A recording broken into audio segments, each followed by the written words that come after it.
Good morning or probably afternoon today. It's January 20th, 2024. Let's get our disclaimers out of the way and go right back to where the characters in Summerwell's story fit when we look at them in terms of character types and character archetypes in storytelling. This podcast is rated for a mature audience only. If you are under 18 years old, this content is not for you. Thank you for visiting us. There's plenty of other content on YouTube for you to watch. Have a great day. I suggest the card that's listed above this disclaimer on every video.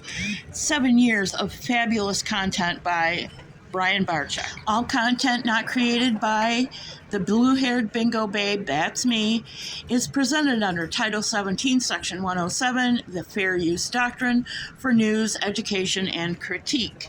Let's dive into the next set of characters who appear on June 15th, 2021. But before we do that, I want to take care of one little piece of business. These two characters who were not on Ben Hill Road on June 15th, 2021. The first on the left is Dudley Ajan, Donwell's former employee / partner, depends on who you ask. He was fired from the drywalling job for Tucker Drywall on June 14th, 2021. The second is Jackie Dobbs.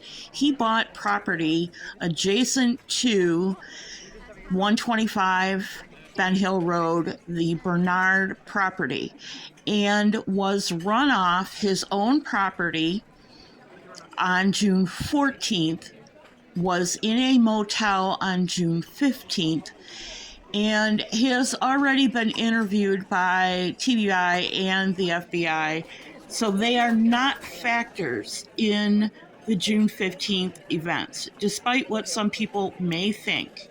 I just want to remind us that we are in the time frame on June 15th that occurs after 3 p.m. And the following people enter the story.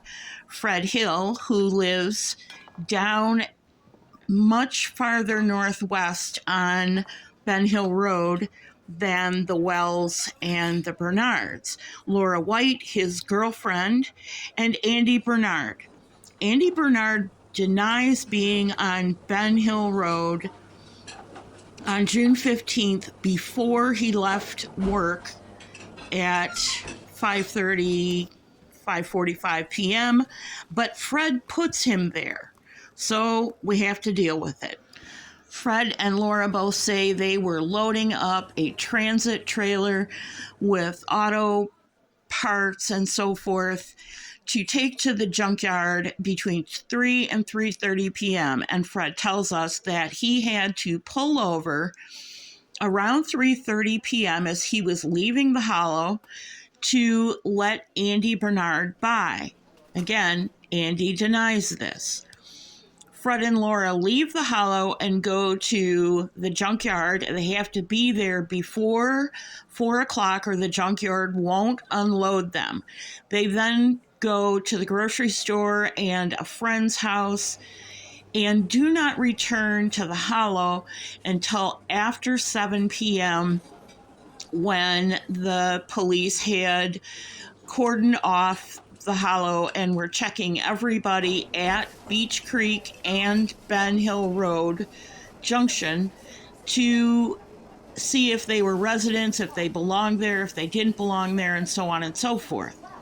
Laura, in an interview with on a panel with Ziggy, has said 6 p.m. and she's about an hour off consistently, so I think we can just say that she's just an hour off consistently. I don't think it's a sign of conflict or deception with anybody else's story.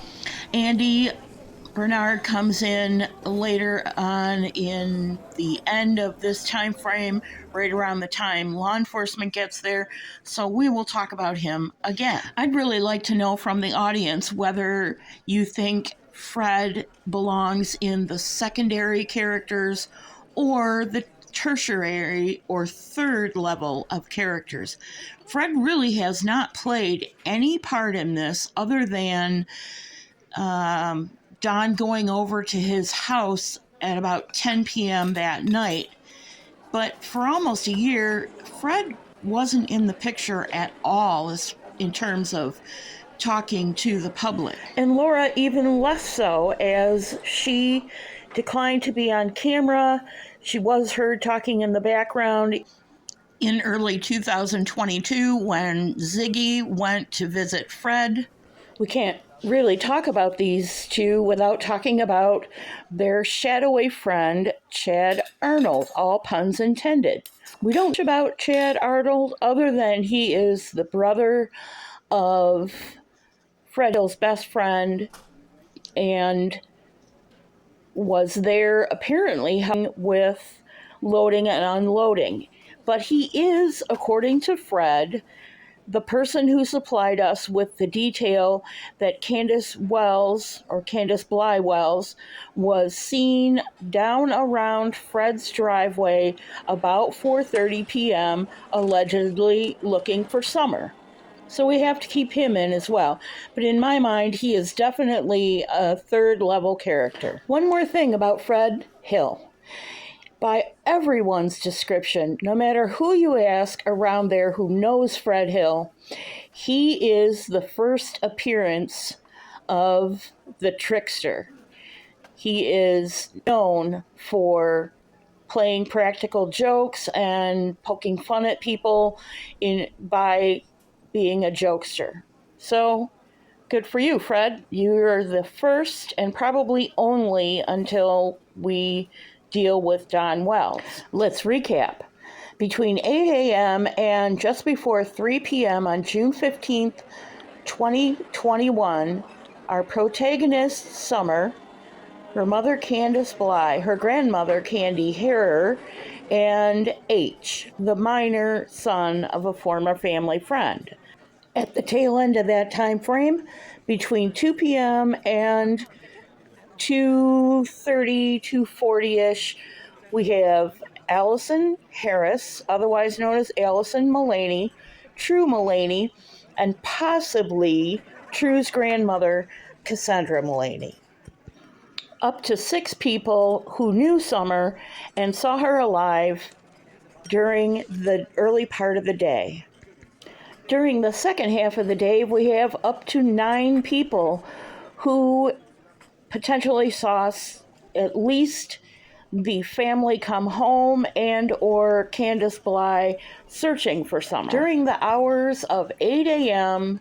to 7 p.m., there are between 13 and 15 people who either interacted with Summer directly, saw her as eyewitnesses to her being alive, or were in the Beach Creek neighborhood at the crucial times we're talking about before and immediately after her disappearance. Now let's talk about the potential tertiary or third level characters who could have seen Summer, her mother, H, her grandmother, or the truck coming home at various points, starting with hospital security, the concierge or triage at the hospital, attending nurses and doctors, the smoke shop clerks, the hippie house clerks, the Walgreens clerks, and customers for all 3 of those, the horse stable grooms, walkers at the pond, Sonic clerks and their customers, possibly Burger King and their customers, as well as Priceless clerks and customers, neighbors and street traffic in H's neighborhood, unknown persons that I just can't think of off the top of my head, and security cameras, GPS trackers, dash, ring, and trail cams, the red truck, and all of the cell phones for all of the people who are in the secondary group. There are many, many people who have made up their minds that they are convinced they know what happened to Summer Wells on June 15th, 2021. but just taking a look at the potential witness data that we do not have should tell you that none of us knows, that everyone is still a suspect, and that no one has been cleared. However, to quote one of the channel holders that I mod for, Duchess Discussions, she always says when there is a gap in information, the math ain't mathin'. And I have to say, after 2 years, 7 months, and a handful of days, it's getting there for me. I have held out a very long time, patiently waiting for the update that Sheriff Ronnie Lawson promised us roughly 6 months ago. And at the time, I said, on Sheriff Lawson's timetable, an update soon could be a year from the time he made that statement. And guess what? We're halfway there. That's it for this episode, where we looked at where the characters are fitting in the story, what level they're on, and what roles they could be playing. God bless you. I'll see you real soon.